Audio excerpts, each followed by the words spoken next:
Hello. अ, मैंने जो पिछली क्लास आर्ट एंड कल्चर का लिया था, उसका एक बहुत इम्पोर्टेंट चैप्टर बाकी था। वो था भारत में नाट्य कला का विकास, development of drama in India. ठीक है, आज हम लोग उसी चैप्टर पे डिस्कस करेंगे और बताएंगे कैसे, क्या एविडेंस है और कैसे डेवलपमेंट हुआ है ये। जैसे कि संगीत का विकास हुआ या फिर आपको नृत्य का विकास मैंने जैसे बताया, उसी प्रकार नाट्य भी एक तरह की विधा है और इसका कैसे डेवलपमेंट हुआ है इंडिया में, इसके बारे में भी जानना इसी सब्जेक्ट कला एवं संस्कृति का जो जीएस पेपर 1 में ऐड किया गया है सिलेबस, उसका एक इम्पॉर्टेंट फैसेट है ये। इसलिए इस पे हम लोग विचार करते हैं और हम इस पे डिस्कस करते हैं। तो भारत में नाट्य एक विधा के तौर पे, मतलब ड्रामा एज ए आर्ट, इसका पहला एविडेंस जो माना जाता है वो सीता बेंगरा या जोगी महाराज का जो केव मिला है, गुफा मिला है, उसके जो खंडहर है, मतलब उसके रूइंड मॉन्यूमेंट्स जिसको कहा जाता है, तो इन्हीं खंडहरों से पहला स्टेज का यानी कि रंगमंच का एविडेंस माना जाता है, साक्ष्य माना जाता है। और ये देवदासी प्रथा का ही एक परिणाम था कि वहां पे रंगमंच या स्टेज का एविडेंस मिला है। यानी सीता बेंगरा और जोगी माता, ये दो जो केव्स जो कि खंडहर अवस्था में मिले हैं, इनको भारत में रंगमंच के साक्ष्य के तौर पे, और रंगमंच से ही रिलेट है नाट्य, यानी नाटक, सॉरी नाटक नहीं, नाटक। तो नाटक यानी कि ड्रामा को भी पहला इसी एविडेंस को का साक्ष्य माना जाता है। यानी रंगमंच का तो साक्ष्य मिला है, लेकिन कोई भी नाटक या ड्रामा रंगमंच पर ही अभिनीत किया जाता है, परफॉर्म किया जाता है। तो एक तरह से नाटक का भी और रंगमंच का भी, दोनों का इक्वल एविडेंस है, वो है सीता बेंगरा एवं जोगी मारा का केव, जो कि खंडहर अवस्था में भारत में प्राप्त हुआ है। दूसरी बात कि नाटक की भारत में एक सुदृढ़ ऐतिहासिक परंपरा रही है। अगर हम ध्यान से एविडेंस का अवलोकन करेंगे, साक्ष्यों का अवलोकन करेंगे, जो कि प्राचीन भारत से ही हम समझ सकते हैं, तो हमें लगेगा कि पहले से ही एक हेल्दी एंड प्रॉस्परस ड्रामा की यानी कि नाटक की भारत में परंपरा रही है। तो इसमें हम पहले देखेंगे कि भारत में जब मैं पढ़ा रहा था आपको नृत्य, तो मैंने आपको एक इंस्टेंस, मतलब एक एग्जाम्पल भी बताया था कि एक रिलीजियस मान्यता है, एक आध्यात्मिक, एक स्पिरिचुअल मान्यता है भारत में कि कुछ देवताओं ने ब्रह्मा जी से इस बात का आग्रह किया कि हमें इंटरटेनमेंट का एक कोई साधन दीजिए। तो उन्होंने चारों वेद, ऋग्वेद, यजुर्वेद, सामवेद और अथर्ववेद के कुछ कुछ पहलुओं को लिया और संकलित किया और उससे एक नया पांचवा वेद बना दिया, जिसको नाट्य वेद कहा जाता है। और इस बात का उल्लेख भरत मुनि के नाट्य शास्त्र में है, जिसकी रचना 200 बीसी टू 200 एडी मानी जाती है। और इसी नाट्य शास्त्र में इस बात का उल्लेख किया गया है। तो नाट्य वेद की रचना ब्रह्मा ने की, और नाट्य वेद को भी एक तरह से भारत में ड्रामा का, नाटक का लिटरेरी एविडेंस माना जाता है। ठीक है, ये मैंने बात पिछली कक्षाओं में भी आपको बताई थी, फिर उसको मैंने रिपीट किया। वैसे नाटक से समझिए कि नाटक का मतलब क्या होता है। तो इसमें अभिनय, संगीत, सब कुछ मिला जुला और नृत्य, तीनों का मिश्रण होता है। नाटक क्या है? अभिनय, संगीत और नृत्य, तीनों का मिक्स्ड रूप, कंपोजिट रूप ही नाटक है। वैसे नाटक शब्द के बारे में जान लीजिए। नाटक शब्द संस्कृत के नाटक शब्द का मूल नट होता है। नट का शाब्दिक अर्थ नर्तक होता है, यानी डांसर होता है।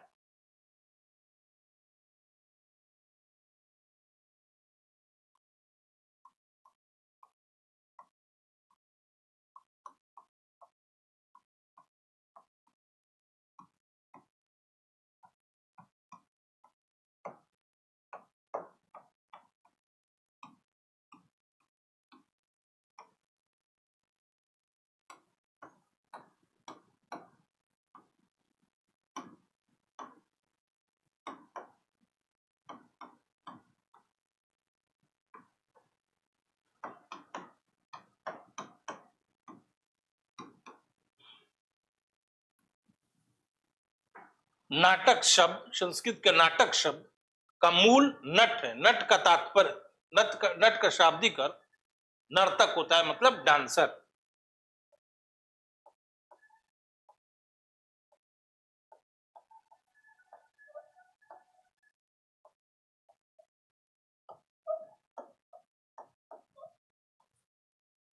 बहुत इंपॉर्टेंट ये एविडेंस है कि पहला जो एविडेंस है इस विधा का, इस आर्ट का, वो है सीता बेंगरा और जोगी मारा का जो केव मिला है, जो खंडहर अवस्था में मिला है, उसको ही माना जाता है कि पहली बार रंगमंच का साक्ष्य, क्योंकि वहां पे उन मंदिरों पे या उस जगह पे देवदासी प्रथा के विद्यमान होने का संकेत है, और वहीं पर स्टेज का पहला एविडेंस मिला। और चूंकि स्टेज ड्रामा से जुड़ा हुआ है, इसलिए नाटक का भी पहला एविडेंस यही दो गुफाओं के खंडहरों को माना जाता है।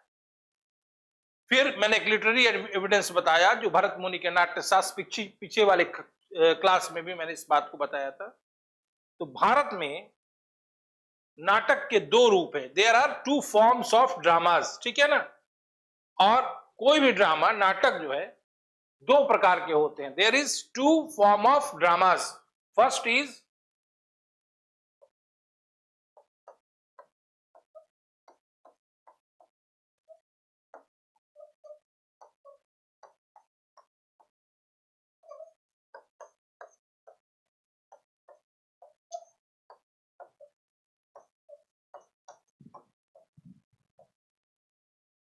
नाटक के दो प्रकार होते हैं, पहला है लोक धर्मी और दूसरा है नाट्य धर्मी।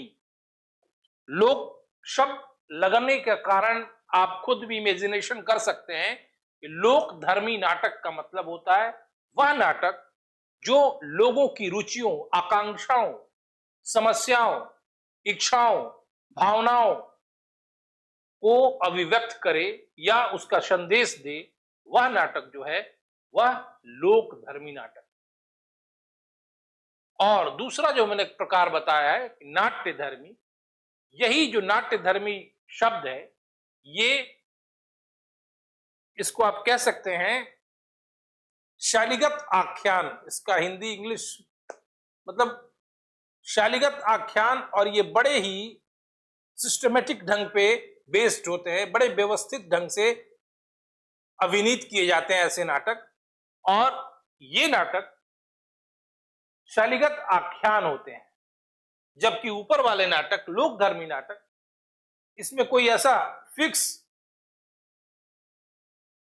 या स्थापित मानदंडों का पालन नहीं किया जाता है, जबकि नीचे वाले में नाट्य धर्मी नाटकों में उन मानदंडों का बखूबी पालन किया जाता है। अगर आप और डिटेल में जाएंगे, ध्यान से देखेंगे, तो नाट्य धर्मी वाले नाटक जो हैं वह शहरी अभिमुख है, मतलब इंक्लाइन टू सिटीज, सिटीज नहीं, शहरों की तरफ अभिमुख का मतलब हुआ है शहरी जीवन शैली, शहरी आकांक्षा, शहरी जीवन दशा को प्रतिबिंबित करने वाले होते हैं। जबकि लोक धर्मी नाटक जो हैं वह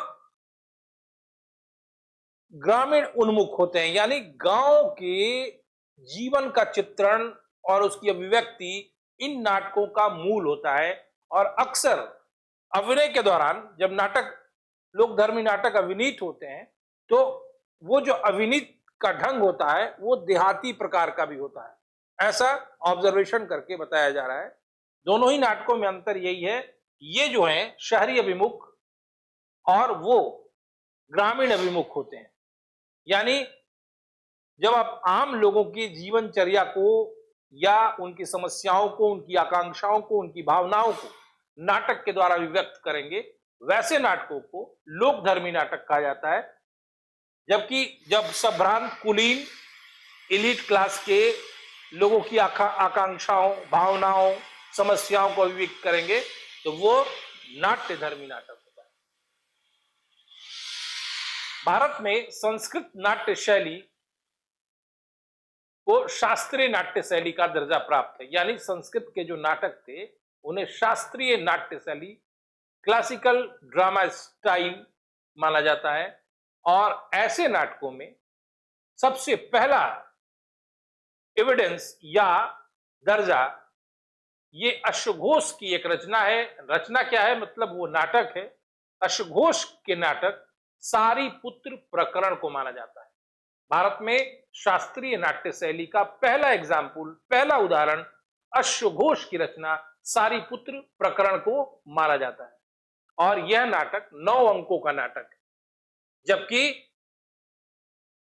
10 अंकों के नाटक अभिनय का प्रावधान था, जिसमें नाट्य शास्त्र जो भरत मुनि का पुस्तक है उसमें मात्र 2 ही अंकों को स्वीकारा गया है, एक नाटक और दूसरा प्रकरण, जबकि 10 अंकों के नाटक होते थे।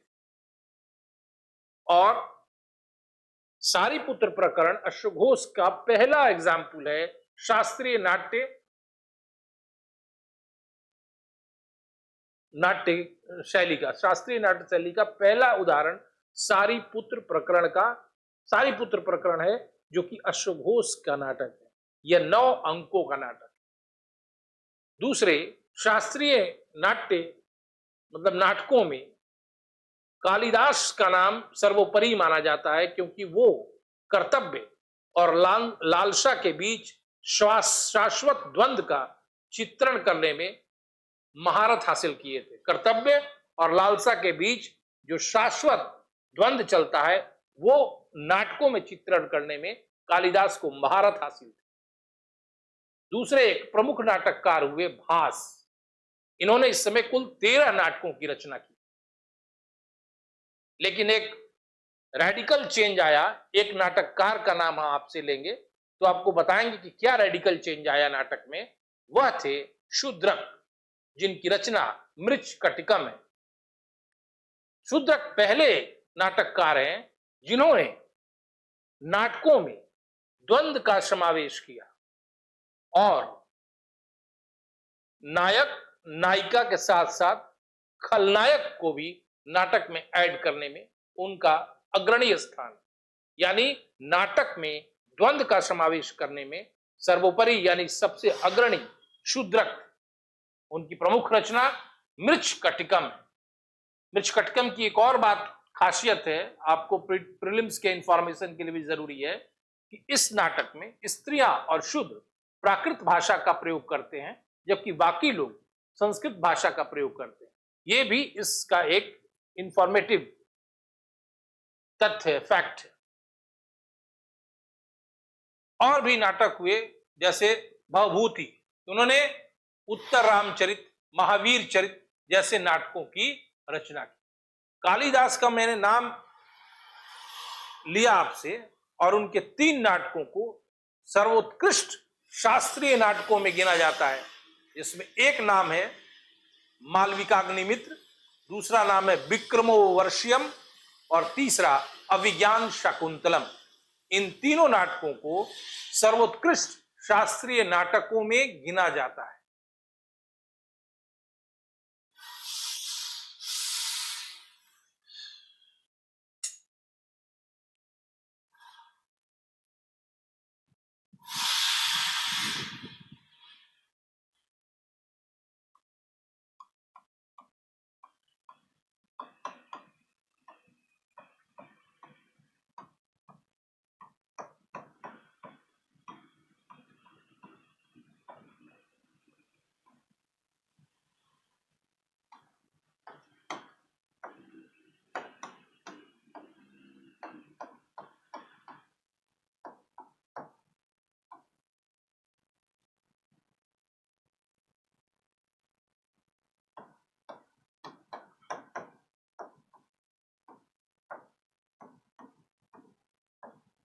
शास्त्रीय संस्कृत नाटकों की कुछ खास फीचर्स हैं, खास कैरेक्टरिस्टिक्स हैं, विशेषताएं हैं, जिनको जानना बहुत जरूरी है। जैसे मान लिया आ जाए 150 वर्ड में, तो लिखिएगा तभी आप। पहली बात, इन नाटक, शास्त्रीय संस्कृत नाटक की पहली विशेषता है कि इसका समापन, पहली विशेषता इसका है कि ये 4 से लेके 7 अंकों के नाटक होते हैं। आमतौर से शास्त्रीय संस्कृत नाटक 4 से लेकर 7 अंकों के नाटक होते हैं। पहली विशेषता, पहला फीचर है। दूसरी विशेषता है कि ये हमेशा सुखांत होते हैं, मतलब इनका जो एंड है वो कभी भी यूनानी नाटकों की तरह दुख वाला नहीं होता है, बल्कि हमेशा ये सुखांत होते हैं, इसका अंत हमेशा सुख भरा होता है। तीसरी विशेषता इसकी है, इसका जो नायक है वो हमेशा सफल होता है, ठीक है, जबकि यूनानी नाटकों में ऐसा नहीं है। लेकिन ये नाटकों में नायक हमेशा जीतता है, मरता नहीं है, वो जीता भी है और जीतता भी है, यानी मतलब वो जिंदा भी रहता है और विजयी भी होता है। ये खास विशेषता इन नाटकों। दूसरी और क्या विशेषता है, इसमें जो नायक होगा, हीरो जो होगा, हमेशा पुरुष होगा। तीसरी बात, इन नाटकों का आरंभ, आरोहण, विकास, विराम, निष्कर्ष अनुष्ठानिक शैली में होता है, यानी सबका क्रम बना हुआ एस्टैब्लिश प्रतिमान है, उसी हिसाब से इन नाटकों को अभिनीत किया जाता है। जैसे एग्जाम्पल बता रहे हैं, जब नाटक शुरू होगा, ऐसे नाटक जब शुरू होते हैं, प्रारंभ होते हैं, तो पहला बात कि नाटक में पर्दे के पीछे से ही एक क्रिया होती है जिसको कहते हैं पूर्व राग।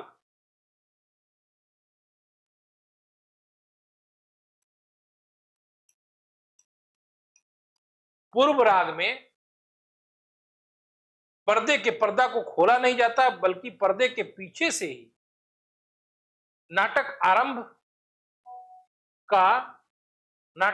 का प्रयास किया जाता है, और पर्दे के पीछे से। दूसरी बात, जब नाटक आरंभ होता है तो सूत्रधार एक होता है। सूत्रधार पर्दे पर आता है अपने सदस्यों के साथ, और फिर श्वेत वस्त्र पहनकर देवता की पूजा करता है। ये चरण खत्म हुआ, फिर अगला चरण होता है जब नायिका को बुलाया जाता है रंगमंच पर, और नाटक के समय और स्थान की सूचना दी जाती है। ये जो फीचर्स हैं, ये शास्त्रीय संस्कृत नाटक के फीचर्स हैं, और यही आपको लिखना भी है, ठीक है।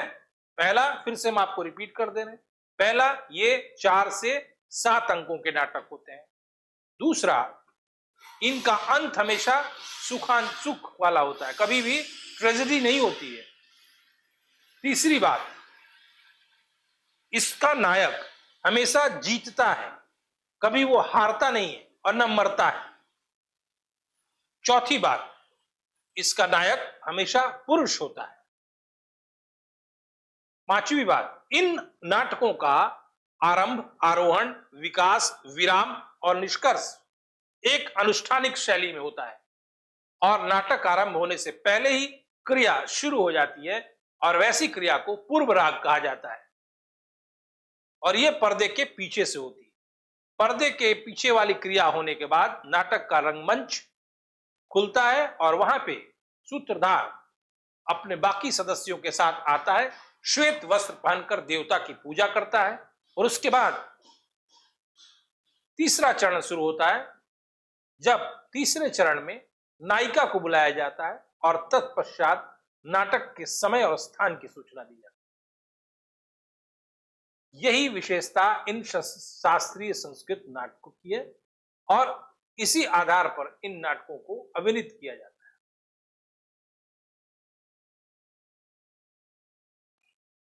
आगे चलकर ये जो शास्त्रीय संस्कृत नाटक है, लंबे समय तक कंटिन्यूड नहीं कर पाए, और सतत नहीं रह पाए, निरंतर नहीं रह पाए। इसके कुछ खास कारण है।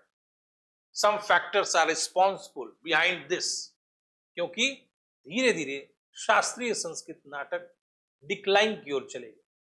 इसके कारण क्या, एकदम याद कर लीजिएगा। फर्स्ट, पहला, ये जो संस्कृत भाषा के शास्त्रीय नाटक थे, इनके अंदर जो नाटककार थे, लिखने वाले थे, धीरे धीरे वो पोएट्री की तरफ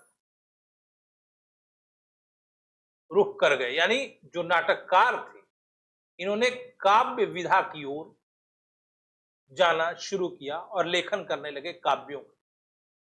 और फिर काव्य लेखन में इतनी प्रगति हुई कि नाटक विधा को इस काव्यात्मक लेखन ने अपने अंदर समाहित कर लिया। इसलिए शास्त्रीय संस्कृत नाटकों की लोकप्रियता क्रमशः कम होती है। पहला कारण। दूसरा कारण देखिए, शास्त्रीय संस्कृत नाटक जो थे मूलतः रूढ़िवादी थे, इनका आधार रूढ़िवादिता था और कोई भी नया कलाकार अपनी सृजनशीलता, अपनी क्रिएटिविटी कभी भी इन नाटकों के द्वारा निखार नहीं सकता था, अपनी सृजनशीलता को वो दबा लेता था। इस रूढ़िवादिता के कारण जो इनोवेटिव आइडिया वाले, माइंडसेट वाले कलाकार थे, उनका रुझान इन नाटकों से दूर होता गया और ये एक कारण है, फैक्टर है इन नाटकों के डेवलपमेंट में डिक्लाइन होने का। तीसरा कारण देखिए आप, बाद में भारत में मुस्लिम शासन की स्थापना हुई। मुस्लिम शासन ने संगीत और नृत्य को ज्यादा पैट्रोनेज देना शुरू किया इंस्टीड ऑफ ड्रामा, यानी नाटक की अपेक्षा मुस्लिम शासकों ने डांस और म्यूजिक को ज्यादा पैट्रोनेज देना शुरू किया। यह भी एक कारण था शास्त्रीय संस्कृत नाटकों के डिक्लाइन। और लास्ट कारण क्या है?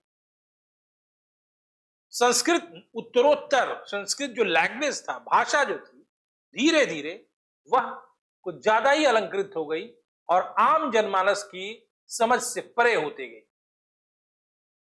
और जब भाषा ही समझ में नहीं आएगी तो फिर कैसे कोई संस्कृत का नाटक देखना चाहेगा या उसको देखने की रुचि होगी? तो ये जो कारण मैंने अभी बताया आपको, ये मेन रीजन है शास्त्रीय संस्कृत नाटकों के डिक्लाइन का। और इसके बाद ये विधा धीरे धीरे लुप्त प्राय होने लगी।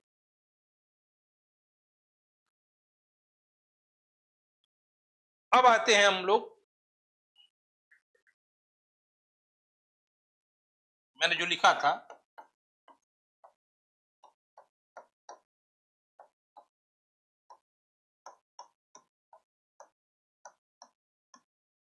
हाँ, लेकिन इसके पहले एक चीज डिस्कस करना है आपसे, कुटियट्टम। ठीक है ना? कुटियट्टम एक ऐसा नाटक है जो प्राचीनतम समय से भारत में आज तक कंटिन्यूड है। ये केरला में है और केरला में 10th AD से 10वीं शताब्दी से कुटियट्टम आज तक कंटिन्यूड है, सतत है, निरंतर है।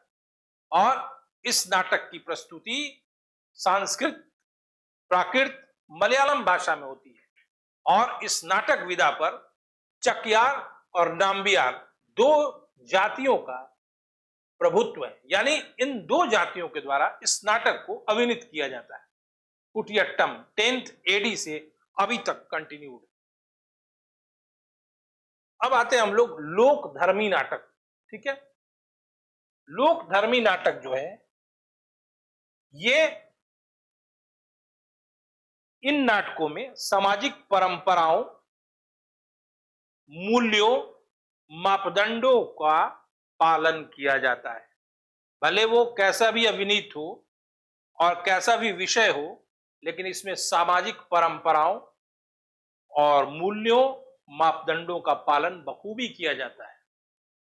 ये नाटक जो है जन आकांक्षाओं का प्रतिनिधित्व करते हैं, लोगों की रोजमर्रा की डे टू डे समस्याओं का चित्रण करते हैं।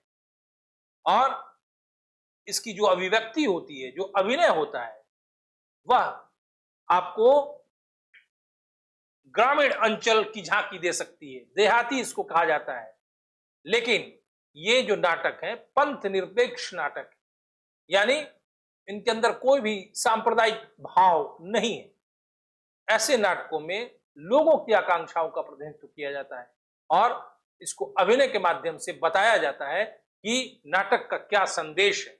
ये किसी सामाजिक विषय पर भी हो सकता है या किसी दूसरे विषय पर भी हो सकता है, जो कि समाज से अलग विषय हो सकता है। ठीक है। और इन नाटकों में कलाकारों को भी शास्त्रीय नाटक की अपेक्षा ज्यादा उन्मुक्तता और स्वतंत्रता रहती है। हालांकि वो परिपाटी से बंधे हैं, लेकिन उनको अपने सृजनशीलता, अपनी क्रिएटिविटी को अभिव्यक्त करने का ज्यादा चांस मिलता है और ये समाज के ज्वलंत मुद्दों को और बहुत अविलंबनीय महत्व के मुद्दे जैसे संसद में उठाए जाते हैं, वैसे मुद्दों को भी इन नाटकों में अभिनीत किया जाता है। ठीक है। और इन नाटकों का विकास चला, ये स्वतंत्रता के पश्चात नहीं, स्वतंत्रता से पहले की बात कर रहे हैं, पहले उसके बाद आपको 15वीं 16वीं शताब्दी तक इन नाटकों में भक्ति भावना का प्राधान्य देखा गया है। 15वीं 16वीं शताब्दी तक लोक धर्मी नाटक में भक्ति भावना का प्रभाव देखा गया है, लेकिन फिर प्रेम गाथा गीतों और फिर स्थानीय नायकों की प्रशंसा इनका विषय हो गया। शुरू में भक्ति भावना का इनका विषय था, लेकिन आगे चलकर 15वीं 16वीं शताब्दी के बाद इनका प्रेम गाथात्मक विषय और फिर स्थानीय नायकों की प्रशंसा या स्थानीय नायकों की वीरता का यशोगान करने वाले नाटकों का भी इसमें प्रदर्शन किया जाने लगा। आज स्थिति यह है कि स्वतंत्रता के पश्चात सिर्फ नाटक का उद्देश्य मनोरंजन नहीं है, बल्कि एक संदेश भी दिया जाता है। आप देखते होंगे सरकार के कई कार्यक्रम नुक्कड़ के माध्यम से प्रदर्शित किया जाता है। वो क्या बता रहा है? वो एक संदेश है समाज के नाम, पब्लिक इंटरेस्ट में देखते होंगे कि कई संदेशों का प्रसारण नाटक या नुक्कड़ के माध्यम से किया जाता है। यानी लोक धर्मी नाटक का अब चरित्र सिर्फ मनोरंजन नहीं, बल्कि सामाजिक संदेश के प्रसारण का भी हो गया है। इसलिए ये बदलाव स्वतंत्रता के पश्चात है। लोक धर्मी नाटकों को 3 प्रकारों में बांटा गया है। ठीक है। पहला अनुष्ठानिक नाटक, दूसरा मनोरंजन नाटक और तीसरा दक्षिण भारतीय नाटक या नाट्य।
इनका भी विस्तार से अलग अलग नाटकों के अलग अलग क्षेत्र और प्रकार है। ठीक है ना। प्रकार नहीं है, मतलब अलग अलग नाटकों का क्षेत्र है। कोई केरला का नाटक है, कोई तमिलनाडु का है। ठीक है। फिर से आपको इस विषय को मैं रिपीट कर रहा हूं कि पहला जो आप नाटक का एविडेंस देख रहे हैं, या भारत में नाट्य कला का विकास, development of drama in India, तो आपको पहला दिमाग में हमेशा रखना है कि पहला जो एविडेंस है, साक्ष्य है, वह सीता बेंगरा या जोगी मारा गुफाओं के खंडहरों से मिला है। और ऐसा मान्यता है यहाँ पे देवदासी प्रथा प्रचलित थी और उसी सिलसिले में, उसी प्रसंग में रंगमंच जैसा आकृति बना हुआ प्राप्त हुआ है, जो कि भारत में रंगमंच का और नाटक का पहला एविडेंस माना जाता है। दूसरा एविडेंस एक लिटरेरी एविडेंस है, जो कि संगीत कला को भी देता है, नृत्य कला को भी देता है और नाटक कला का भी एविडेंस देता है। वो है भरत मुनि का नाट्य शास्त्र, जिसकी रचना 200 ईसा पूर्व से 200 ईस्वी के बीच हुई। इसमें आप रिलीजियस रेफरेंस बता सकते हैं कि ब्रह्मा ने चारों वेदों के अच्छे पहलुओं को मिलाकर नाट्य वेद नामक एक 5वां वेद बनाया। ठीक है। दूसरी बात कि भारत में नाटक को के 2 प्रकार बताए गए हैं। पहला लोकधर्मी और दूसरा नाट्य धर्मी। लेकिन इससे पहले आपको बताना जरूरी है कि भारत नाटक में संगीत, नृत्य और अभिनय तीनों ही कलाओं का सम्मिश्रण होता है और कुल 10 अंकों के नाटकों की बात बताई गई है। लेकिन भरत मुनि के नाट्य शास्त्र में सिर्फ 2 अंक को ही स्वीकार किया गया है। एक का नाम है नाटक और दूसरे का नाम है प्रकरण। ये 10 का नाम अलग अलग है, उतना डिटेल में आपको जाने की जरूरत नहीं है, बस इतना ही जानिए। तो भारत में नाट्य को लोकधर्मी और नाट्यधर्मी माना गया। लोकधर्मी नाटक जन आकांक्षाओं, रुचियों से जुड़े हुए हैं और उतना स्थापित और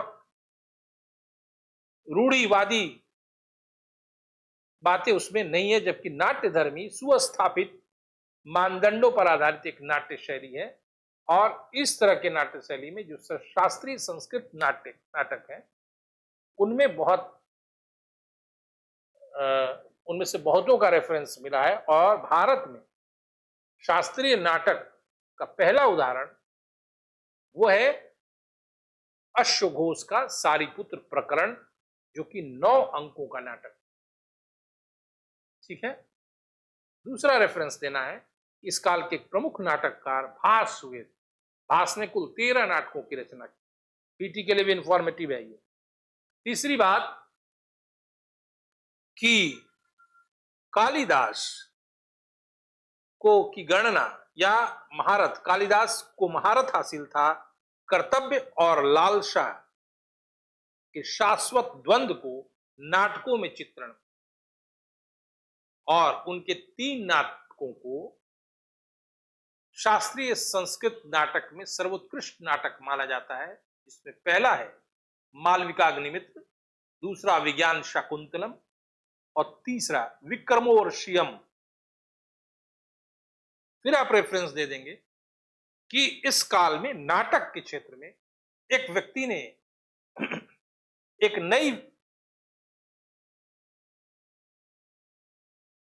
नए विकास को लाया नाटकों में, या नई प्रवृत्ति लाया, और वो थे शूद्रक। शूद्रक ने अपनी रचना में पहली बार द्वंद्व को लाया और इन्होंने नायक और नायिका के साथ खलनायक को भी नाटकों में सम्मिलित किया, और उनकी प्रसिद्ध रचना मृच्छकटिकम है। और मैंने आपको नहीं बताया था क्लास में, और भी नाटक है, जैसे मुद्रा राक्षस विशाख दत्त का है। ठीक है, विशाख दत्त का मुद्रा राक्षस। ठीक है, और भी है देवी चंद्रगुप्तम नाटक है। ठीक है, हर्ष ने भी नागानंद, रत्नावली, ठीक है ना, प्रियदर्शिका, ठीक है, लिखा था। ये नाटक है। हर्ष एक अच्छा नाटककार माना जाता है, हर्ष। ठीक है, ये नहीं कि सिर्फ सारीपुत्र प्रकरण ही नाटक है, देवी चंद्रगुप्तम विशाख दत्त की ही रचना है, और मुद्रा राक्षस भी उसकी नाटक ही है। और अभी मैंने बताया आपको, वो नाम है जिसका नाम है,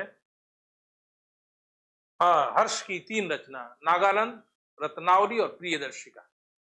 तो नाटक एक अच्छी विधा के तौर पे प्राचीन भारत में लिखे जाते थे, अच्छे राइटर्स होते थे। ठीक है, फिर आएंगे कि आखिर शास्त्रीय संस्कृत नाटकों के पराभव का क्या कारण था। what were the causes for the decline of classical Sanskrit dramas. ठीक है ना, कि क्या कारण जिम्मेवार थे। तो आपको पहला रेफरेंस यही देना है कि अरे सॉरी डिक्लाइन नहीं बताना है, पहले आपको specific features of classical Sanskrit dramas, क्या किया विशेषताएं थी शास्त्रीय संस्कृत नाटकों की। तो पहला विशेषता हम बताएंगे कि आमतौर से शास्त्रीय नाटक जो होते थे 4 से 7 अंकों के होते थे। दूसरी विशेषता बताएंगे कि इन नाटकों का जो एंड होता था, अंत जो होता था, हमेशा सुखांत होता था, कोई ट्रेजेडी नहीं होती थी, जैसे कि आमतौर से नाटकों में होता था, यूनानी नाटकों में। तीसरा जो विशेषता बताएंगे इसका, कि इसमें नायक हमेशा विक्ट्री को प्राप्त करता था, यानी विजयी होता था, और कभी वो मरता नहीं था, मतलब उसका लाइफ खत्म नहीं होता था। पांचवी बात या चौथी बात बताएंगे, इसमें नायक हमेशा पुरुष होता था। पांचवी बात बताएंगे कि इन नाटकों का आरंभ, आरोहण, विकास, विराम हमेशा अनुष्ठानिक शैली में होता था, और नाटक शुरू होने से पहले ही पर्दे के पीछे से जो कार्रवाइयां शुरू होती थी इसमें, उसको पूर्व राग कहा जाता था, या पूर्व राग के दौरान पर्दा के पीछे से नाटक की का आरोहण या कार्य शुरू हो जाता है। और उसके पश्चात सूत्रधार, दूसरे चरण में सूत्रधार अपने सदस्यों के साथ आता था और श्वेत वस्त्र धारण करके देवता की, डाइटी की वर्शिप करता था। तीसरा फिर चरण आ जाएगा जब नायिका को स्टेज पे बुलाया जाता था और उससे नाटक के समय और स्थान की घोषणा कराई जाती, घोषणा की जाती।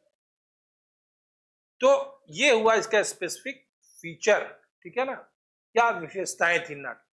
लेकिन what were the causes for the decline of classical Sanskrit dramas, क्या कारण जिम्मेवार थे संस्कृत शास्त्रीय संस्कृत नाटकों के पराभव का या डिक्लाइन का। पहला कारण आपको बताना यही है कि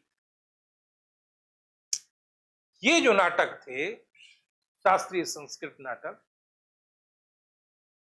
इनमें एक रूढ़िवाद, इनके जो लेखक थे, ये जो संस्कृत नाटक थे, इनके जो लेखक मतलब नाटककार थे, धीरे धीरे काव्य लेखन की ओर रुख कर गए, उन्मुख हो गए, और काव्य लेखन में इतनी प्रगति हुई कि धीरे धीरे काव्य लेखनों ने नाट्य लेखन को समाहित कर लिया, यानी नाट्य लेखन की लोकप्रियता को कम कर दिया और काव्य लेखन की लोकप्रियता स्थापित हो गई। दूसरा कॉज बताएंगे, इन नाटकों में रूढ़िवादिता, ऑर्थोडॉक्स, ठीक ना, ऑर्थोडॉक्स टाइप मतलब रूढ़िवादिता का तत्व था, जिसके कारण कलाकारों को अपनी क्रिएटिविटी, अपनी सृजनशीलता को निखारने का अवसर नहीं मिलता, और इसके कारण से कलाकारों ने दूसरी तरफ रुख कर या कला के दूसरी विधाओं में जाना शुरू कर दिया। तीसरी बात, संस्कृत भाषा धीरे धीरे अत्यधिक अलंकृत हो गई, ऑर्नामेंटल, ठीक ना, और आम जनमानस को संस्कृत समझने में दिक्कतें होने लगी, और संस्कृत का स्थान प्राकृत एवं अन्य स्थानीय भाषाओं ने ले लिया, जिसके कारण इन नाटकों की लोकप्रियता भी कम होगी। जब भाषा ही समझ में नहीं आएगा तो लोग क्यों ऐसे नाटक को देखें। अगला पॉइंट इसके पराभव का, मुस्लिम शासकों ने नाटक की अपेक्षा संगीत और नृत्य को ज्यादा प्रश्रय दिया, जिसके कारण भी नाट्य यानी नाटक की उपेक्षा होने लगी और नाट्य विधा का विकास थम सा गया। इतना आपके दिमाग में आ जाना चाहिए, जैसा मैंने समझा के बताया है। उसके बाद आपको लोक धर्मी नाटक के बारे में बताना है, जो जन रुचि, आकांक्षाओं, भावनाओं को अभिव्यक्ति दे अभिनय के माध्यम से। वैसे नाटकों को हम लोक रुचि, लोक धर्मी नाटक कहते हैं। दूसरी बात, लोक धर्मी नाटक के साथ साथ आपको यह भी लिखना है कि ये स्थापित सामाजिक मान्यताओं, मानदंडों का नाटक में पालन करते थे। समझ गए। तीसरी बात, ये शास्त्रीय संस्कृत नाटक का स्वरूप शहरी अभिमुखी था, ठीक है। वो इंक्लाइंड टू अर्बन एरियाज, मतलब वो शहरी क्षेत्र की तरफ उन्मुख थे, लेकिन लोक धर्मी नाटकों का की उन्मुखता ग्राम्य अंचलों, ग्रामीण क्षेत्रों की ओर, और अभिनय के द्वारा भी अगर आप ऑब्जर्वेशन करेंगे तो उन अभिनयों में देहाती रुख दिखता है, थोड़ा रूरल टाइप अप्रोच दिखता है। क्यों? क्योंकि इनका जो विषय था ग्राम्य क्षेत्रों से लिया गया था, ग्रामीण के लोगों, गांव के लोगों की समस्याओं, भावनाओं, आकांक्षाओं का ये नाटक प्रतिनिधित्व करते थे। ये चीज आपको बताना है। और 15वीं 16वीं शताब्दी तक लोक धर्मी नाटक भक्ति विषय को आधार बनाया है, लेकिन 15वीं 16वीं शताब्दी के बाद इनका विषय प्रेम गाथा काव्य और स्थानीय नायकों को विषय बनाने का प्रयास हो गया, मतलब इसका स्वरूप बदलता है। दूसरी बात, अब स्वतंत्रता के पश्चात अब जो नाटक हैं वह सिर्फ मनोरंजन के साधन मात्र नहीं है, बल्कि इन नाटकों के द्वारा एक सामाजिक संदेश प्रेषण की भी भूमिका का निर्वाह किया जा रहा है। इतना अगर आप ओवरऑल समझ लेंगे तो उसके बाद जो मैंने वर्गीकरण किया है, इसमें कई नाटक हैं, इसमें कई नाटक हैं, इसमें कई नाटक हैं, इसका अगर आपको नोट्स प्रोवाइड कर दिया जाए जो सिर्फ इंफॉर्मेटिव है, कोई विशेष इसमें सूचना आपको नहीं, मतलब केवल इंफॉर्मेटिव है, इसमें कुछ विशेष आपको दिमाग लगाने की जरूरत नहीं है, तो इतना से अब आप भारत में नाटक कला का विकास को लिखने की बेहतर स्थिति में होंगे। मैंने आपको कॉन्सेप्ट वाइज, पॉइंट वाइज समझाया है। अगर आप इसको जाके पढ़ेंगे दिमाग में तो मेरे हिसाब से लिखने की स्थिति में आप होंगे, ठीक। इसके बाद आपको देखना है कुछ और सवाल जो आपके मन में हो वो आप हमसे पूछ सकते हैं, इसमें कोई नो हेजिटेशन है, ठीक है ना। और इसको फिर से कैटेगराइज कर दे रहे हैं हम।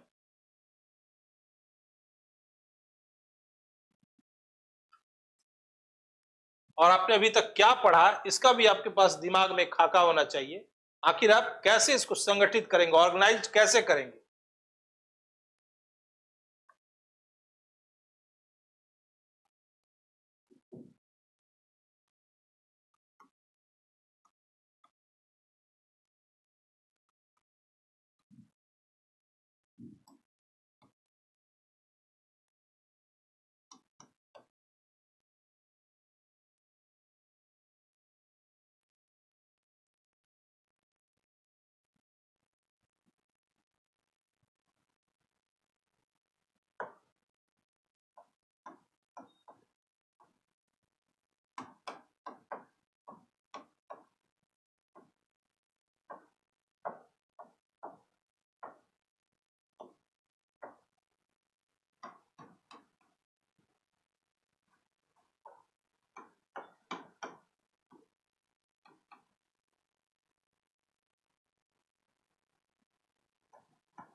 देखिए,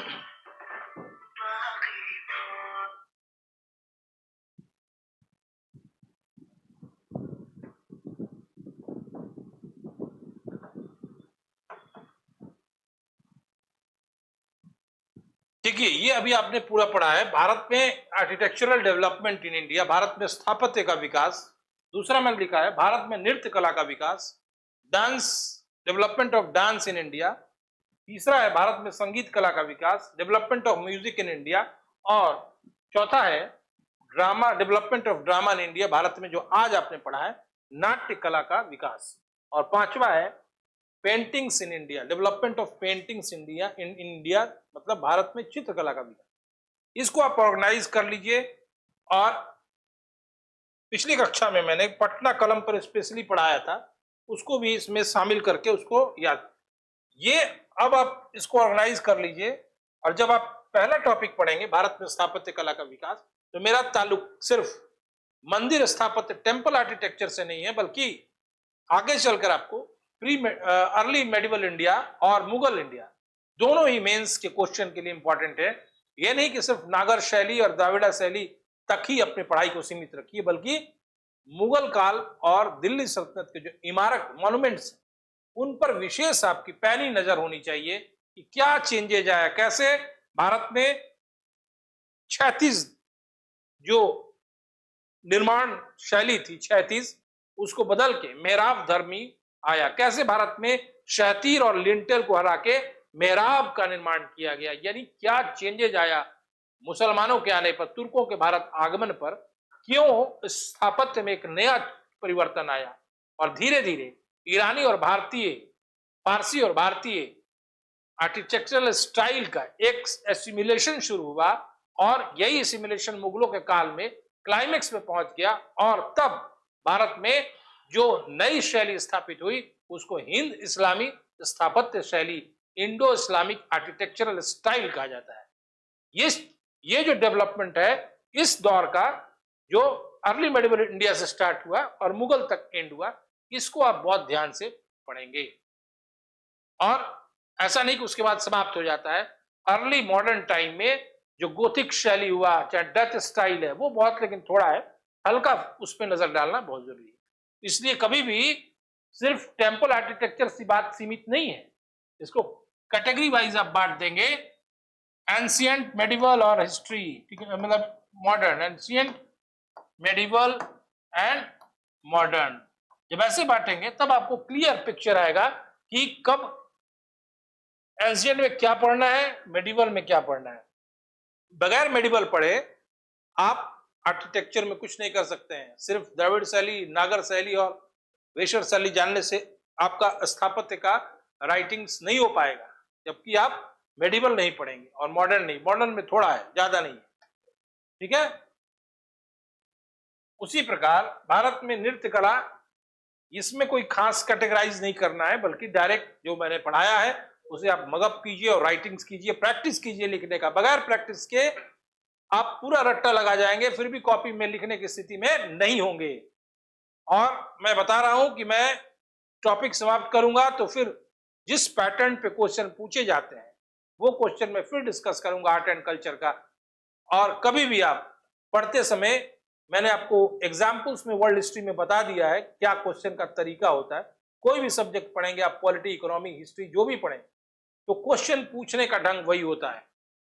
कभी भी ऐसा नहीं सोचिए कि आपसे सपाट सवाल पूछे जाएंगे कि नागर शैली के बारे में बताएं, ऐसा कभी नहीं पूछा जाएगा। वो बच्चों वाला इंफॉर्मेशन आपके एग्जाम में नहीं लिया जाता है। आपका कॉन्सेप्ट चेक किया जाता है, क्वेश्चन ट्विस्ट करके, क्वेश्चन को घुमा के, क्वेश्चन में टेल लगा के, ताकि एग्जामिनर ये जानना चाहता है कि आपने डेप्थ में पढ़ाई की है कि नहीं, आपने उस सब्जेक्ट को, उस टॉपिक को समझा है कि नहीं।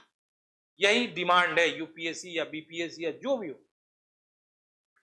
और कभी कभी बाय द वे सिंपल सवाल भी आ जाते हैं, लेकिन हम तो चाहेंगे कि हम अपने ट्विस्ट पर तैयारी करके जाएं कि कोई भी स्थिति हमारे लिए अच्छी नहीं, मतलब खराब ना हो, ठीक है ना, कोई भी स्थिति हमारी खराब नहीं हो, बल्कि हम ऐसा तैयारी करके जाएंगे जिससे कोई भी सवाल आए हम लिखने की बेहतर स्थिति में होंगे। इसलिए आराम से आप इसको मगअप कीजिए और लिखिए, और लिखने के बाद देखिए क्या कमियां रह गई, क्या छोड़ दिया आपने, ठीक है ना, क्योंकि एक बार दो बार लिखने से नहीं होता है, प्रैक्टिसाइज्ड होना चाहिए लिखने का, और वर्ड लिमिटेशन भी और टू द पॉइंट दोनों चीज, शब्दों की सीमा भी, और जो पूछा जाए वही बात लिखना चाहिए क्वेश्चन में, अनर्गल, ठीक है ना, प्रोपेगेंडा क्वेश्चन आंसर में नहीं करना चाहिए। ठीक है, इतना आपको समझा दिया, आप इसी दिशा में तैयारी कीजिए। ठीक है, नेक्स्ट मिलते हैं नेक्स्ट क्लास में। Thank you.